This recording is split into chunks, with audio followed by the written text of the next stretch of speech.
Welcome to the Nurse Leader Dumpster Fire podcast. I am your co-host, Cindy Merritt. And I'm your co-host, Taresa Higbee. We are both nurse leaders, and we created this podcast to share our most challenging mistakes we have encountered in our nurse leadership journey. Hopefully, sharing these mistakes and lessons will help you avoid these on your own journey. We welcome all aspiring, current, and seasoned nurse leaders to tune in as we hope to bring honest, tangible, and valuable lessons, tips, and tricks, regardless of where you are in your nurse leadership journey. We need to note that while Taresa and I are both employees of the VA, that this podcast is not a reflection of or endorsed by the VA. This podcast endeavor is separate from the VA affiliation. Our stories will be adapted to protect the anonymity of staff and colleagues that we have interacted with, but we will do the best to convey the gist of our story and the take-home lessons. We will, of course, also be protecting any potential patient identities to comply with HIPAA and privacy laws. Thanks for listening.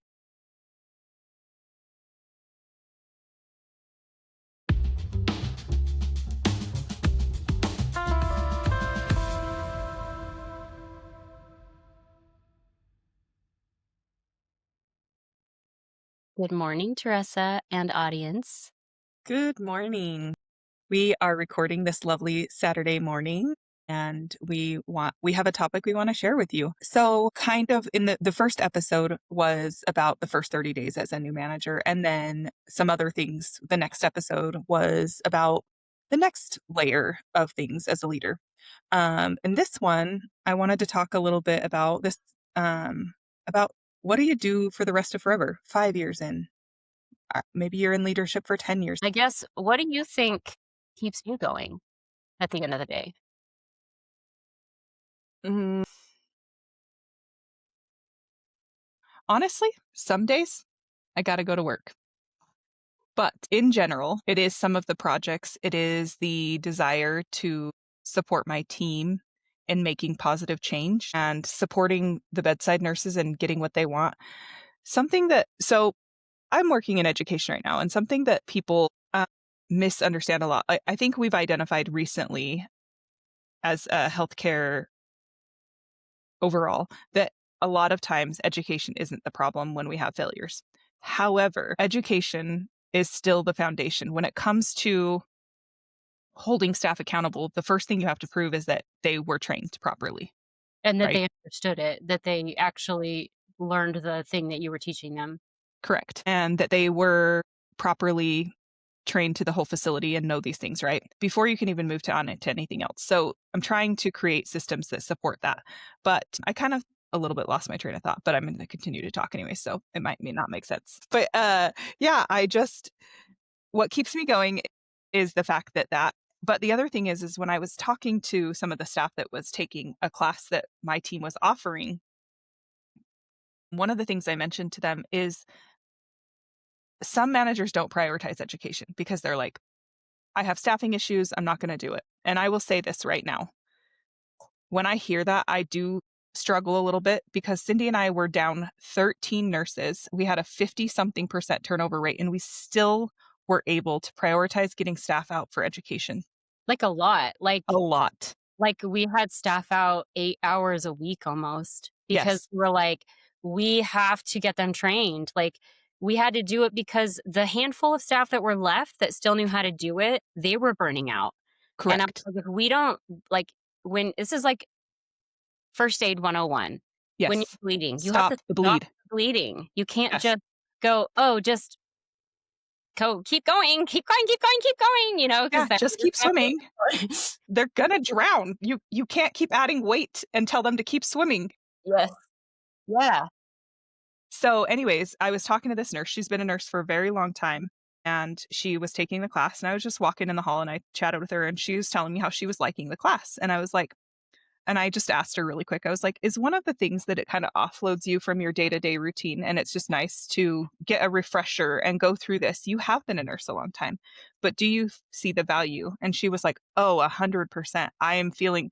So the other thing that people are not recognizing is that having a day learning and just sitting there is sometimes nice for your staff to go back to the bedside and to give their all. It's still, they're getting paid to be there, but they're not just forced into the machine. You're filling their cup by doing that. For sure. And I remember because it was surprising to me that we focused on the education before we focused a lot on the culture. And I was surprised that the education actually was a huge contributor to improving the culture. And it was a big reason why people started wanting to come to work in the ICU. Like all of a sudden, everyone, like the culture in our hospital prior was don't work in the ICU. They're mean, it's scary, it's unsafe.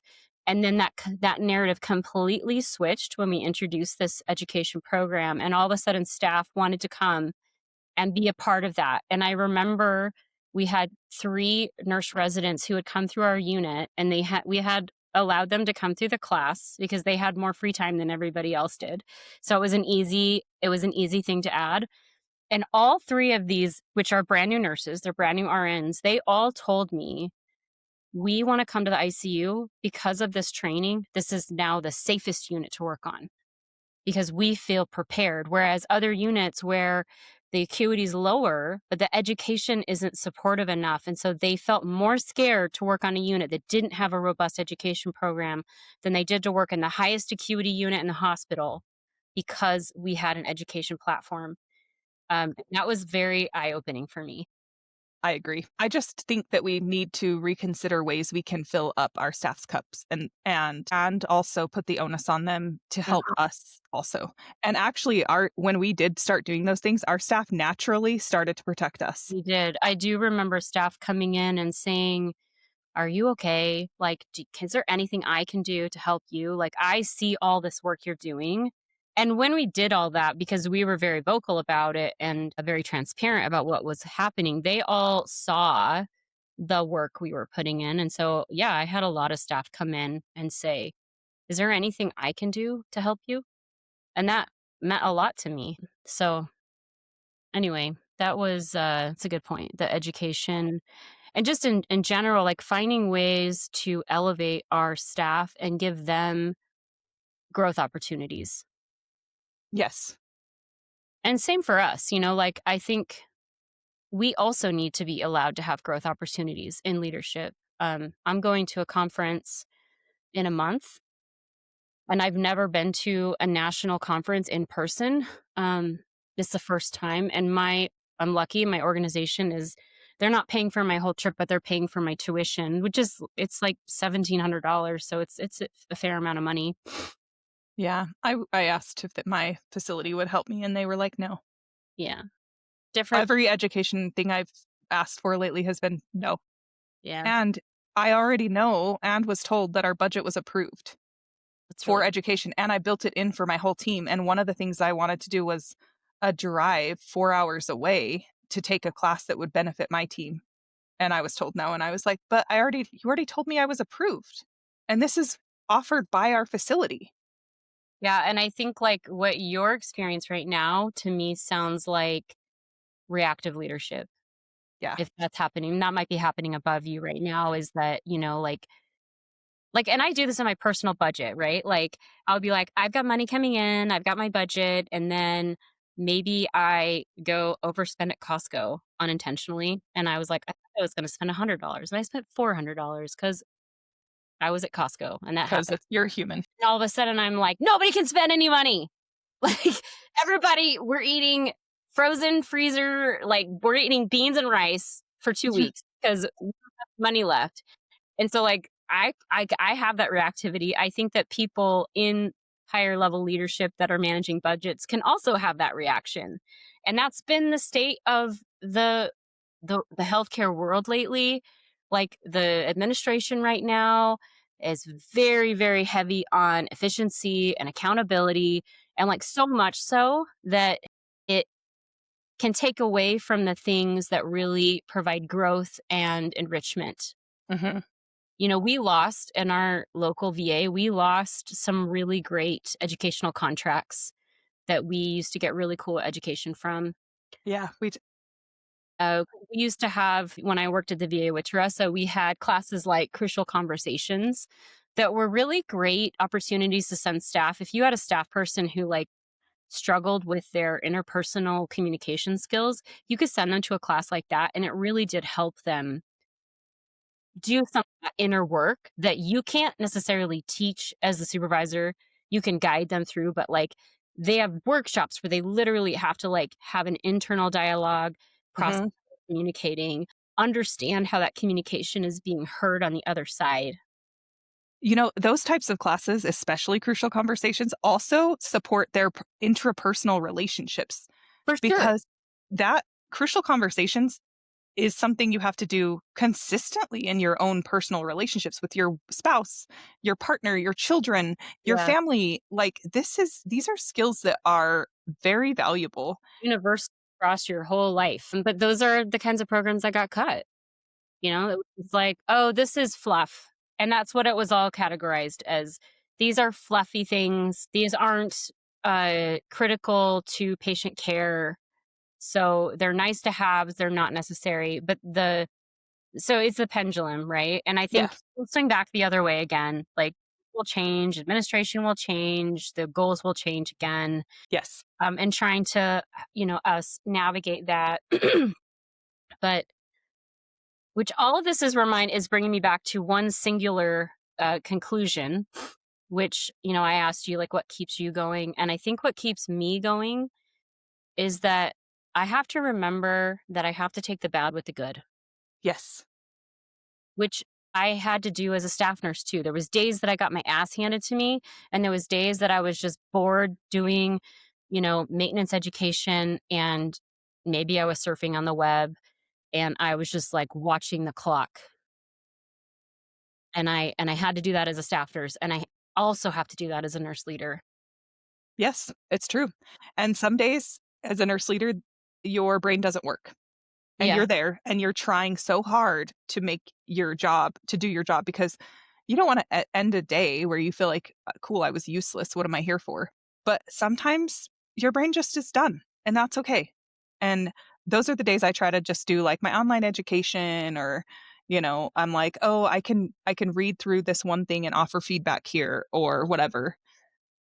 I do But think there's something to be said about that interpersonal inner dialogue, though, like, because what you're talking about and saying, "Some days my brain doesn't work," you have to recognize that that's happening to you mm, and then know how to proceed forward.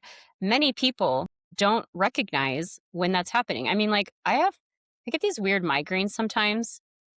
And it's like, it'll be going on for like 3 hours. And I'll be like, I think I have a headache. And I'm like, I think I've had a headache all day and I didn't realize it. But like, I was feeling kind of queasy. I was feeling kind of like moody. My eyes were sensitive.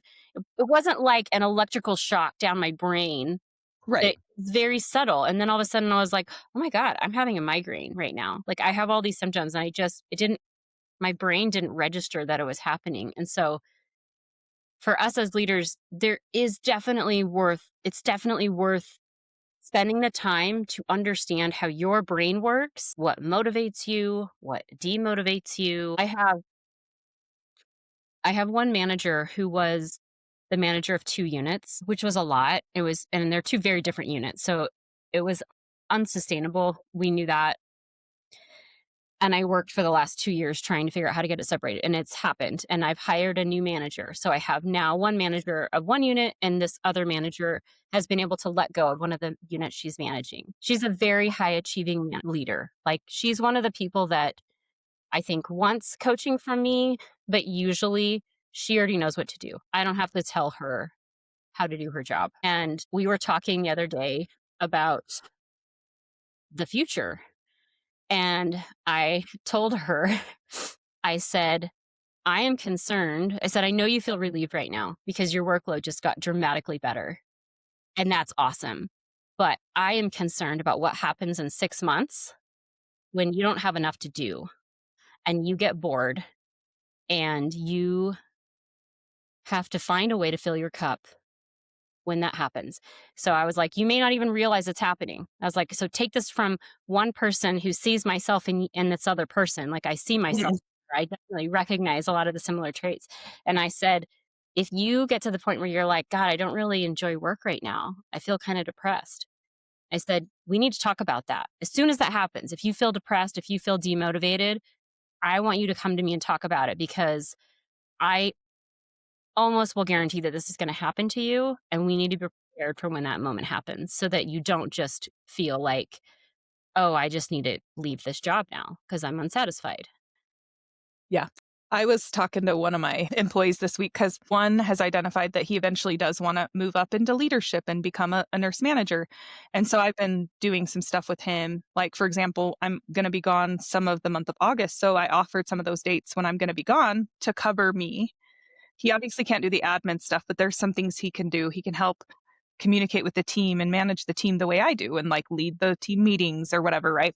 And so I said something to him about it and I said, I was like, "Hey, I'm gonna offer you these opportunities to cover me." And then this other person, I was talking to him and I was like, "I'm offering these because this person wants to do this because he usually covers me." And I was like, and that one goes, "Well, I don't really know what I want with my future yet." And I was like, "Well, that's okay. You have a lot of other life things going on right now." He's in the middle of buying a house and, I was like, you don't always have to know every aspect of your life. I was like, right now, also, he has been in this job for less than a year.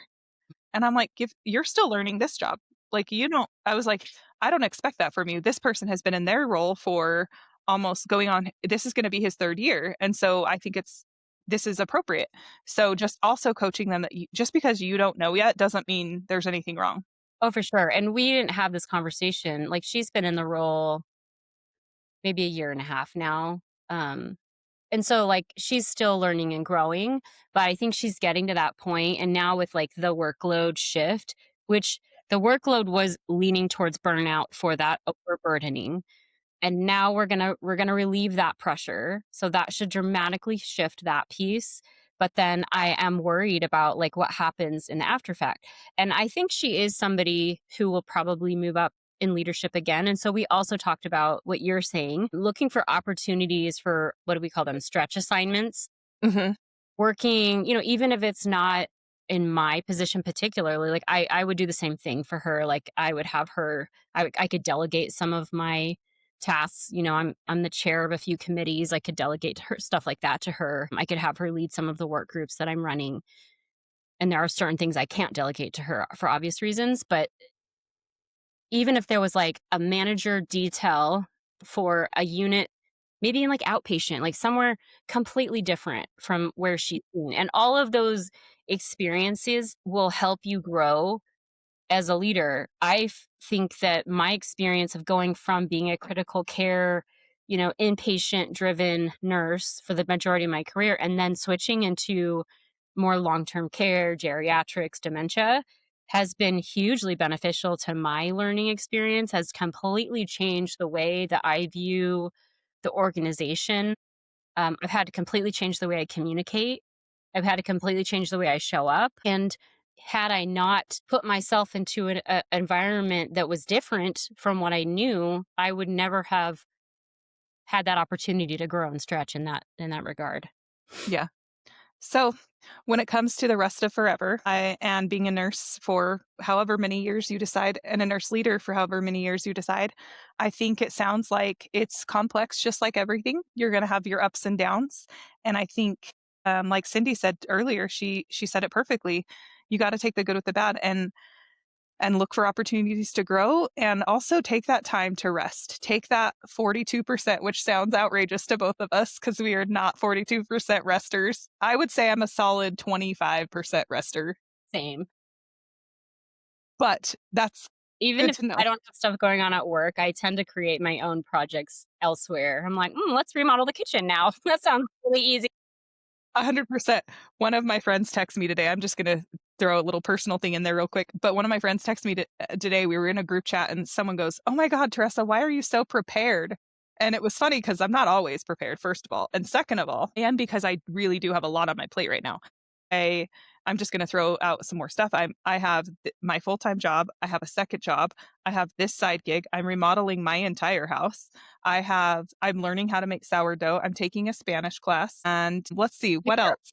And I have a family member that we just put on hospice. So Yeah. there's only a few things that are going on. And it's one of my very good friend's birthday weekend. So we're like planning all these things. So I have to be prepared in Mhm. order. Oh, and my daughter just moved into her very first apartment Just a at couple. 21. So she needs help. Everybody needs help, right? And so if I'm going to show up for people, I got to be a little prepared. Otherwise, I'm going to fail. But I You have to did thrive take time around to your rest. own schedule. Yeah. But I do get frustrated at times when people are like expecting a lot of me or are getting frustrated with me because I am not exactly on their timeline when I'm like, your timeline is yours. Mine is mine. Mhm. I'm trying. I have things going on. So, but anyways, overall, I think being a nurse leader I do find it joyful. I find being a nurse joyful. I find being a nurse leader joyful, even with the ups and downs. Sometimes I feel like a fraud as well. I don't always feel like my team has it together. I don't feel like my upline really truly values the person that I am and the way I view leadership. And that doesn't always feel great either. And that makes me feel like a fraud because you would think that if I'm sitting here talking like I know stuff, that people above me would be like, she's great. But they don't. They don't always agree with my opinions. Well, and I felt that was one of the reasons I went to a different city because I felt similarly, and I don't like looking back, I think they did appreciate me, but I don't know that they were able to show it to me in the way that I wanted it to be shown to me. Yeah. So sometimes the option is find a new place to work. Sometimes that's not an option though. In your situation, like you have obligations and ties to where you are right now that don't allow you to just up and move to a new location. Hmm. And if you don't want to leave the overall system you're in, like, so yeah, there you have to be creative about it and find ways to fill your cup. Like, this is always an all ongoing fluid art form. Yes. And there's leading up, you might be looking toward like helping your leadership understand how to better support you, or even other people who are at your level of leadership as a whole. You might be working on your succession planning and your delegation skills and helping by also giving opportunities to the unofficial leaders that you're managing. And then really, yeah, being able to roll with the punches, which does, I think, as leaders that make it past 2 years, I think we do get pretty good at that. Most leaders, I think, quit within 2 years if Yeah. they don't learn how to do that. It's interesting too, because they say it takes you 2 years to learn these types of higher level jobs. It's not a 1 year type thing. So, And I want to also clarify that I haven't fact checked that. That's my own personal opinion and observation. It's just I've seen a lot of leaders go into leadership, feel really gung ho, get hit with a bunch of challenges, like sort of try to manage it, don't get the support that they need, don't do enough of their own growth, and then they burn out and then they quit. And that usually happens within the first 2 years of the experiences that I've seen. So I'm not saying this as like a fact or this is not research based. So yeah, please don't. I do that too sometimes. I'm proud of you for calling yourself out. I sometimes say things like a fact, but it's more of like my experience or my opinion.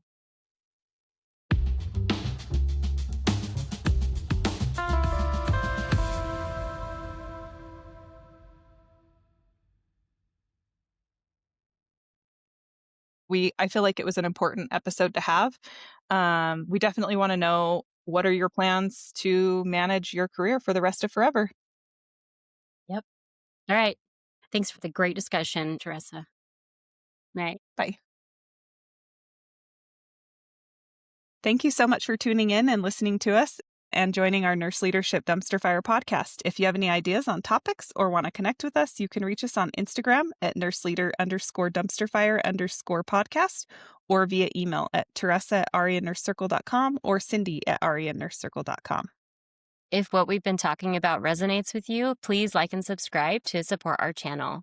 Thanks and bye.